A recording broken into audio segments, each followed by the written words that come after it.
Welcome to Adishi Vlog. This video, maulan ngayon, so magluluto tayo ng lugaw with chicken. So ayan guys, mag-enjoy kayo sa aking video. Bago ka pa lang po sa aking channel, huwag niyo pong kalimutan mag-like, share, and subscribe. Guys, ipapakita ko sa inyo ang aking mga sangkayong binabad na half cup of rice. Ayan guys, at meron din tayong salt. Meron tayong sibuyas, chicken cubes, garlic. So, meron tayong buto-butong chicken, guys. Ayan, mas malasa kasi yan, guys. Tayong paminta, tayong kasuba.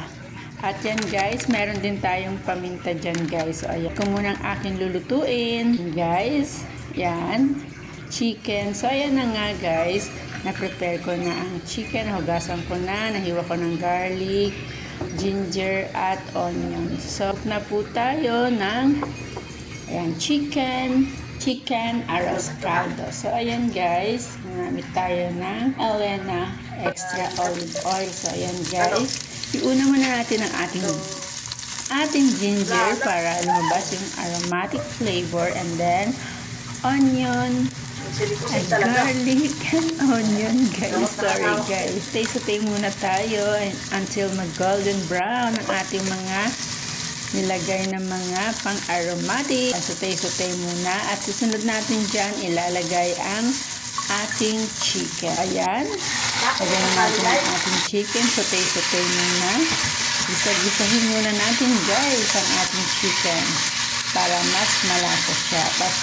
Ang isusunod natin dyan guys ay ang mga ating salt. Siyempre ang ating pepper. Yan, ready na. Gisa-gisahin ulit until mag-golden brown ang ating mga sangkap.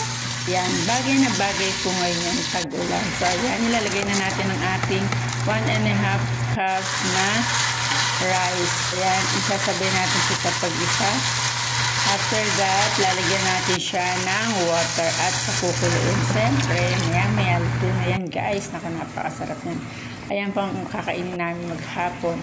Ayan, at naglagay tayo ng kasuba, pampadagdag ng flavor. Siyempre, maglalagay din tayo dyan maya ng lagay tayo dyan ng Knorr chicken guys. Ayan guys. Ikaayo ang aming chicken arroz caldo. So, ayan na guys, nag-flavor na ang ating nilagay na kasuba.